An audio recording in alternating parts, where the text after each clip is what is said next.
Guys, guys, meron lang ako sasabihin. Pag nakapag 100 subscribers ako, magpapatuloy na ako. Ngayong grade 4 lang, guys.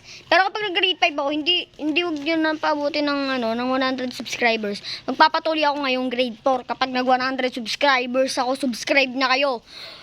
Subscribe. So guys, saglit lang to sasabihin ko kasi magpapatuloy ako kapag nakapag-subscribe kayo ng 100. Nasa paa mo. Ba to? 100 subscribers, guys. Kapag naka 100 subscribers na kayo sa akin, subscribe na pala, magpapatuloy na ako, maibibideo ko. Pero guys, hindi ko talaga ibibideo na nagpapatuloy ako.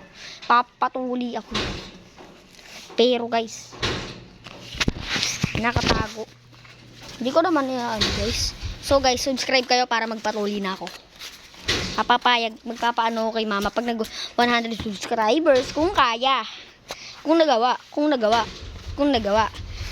Oh guys, subscribe para magpatuloy na tayo. Let's go. Magpapatuloy tayo sa November 3. Hindi. Pag nag-grade 5 guys, hindi na kayo pwede wag na kayo mag-subscribe kasi papatuloy ako grade 4 kapag nakapag-subscribe kayo ng 100 subscribers. Kapag ako umabot sa 100 subscribers. Kaya guys, mag 100 subscribers na sana ako para magpatuloy na ako. Gusto ko na rin magpatuloy. Let's go! Mag-subscribe na kayo para mag 100 subscribers tayo. Let's go!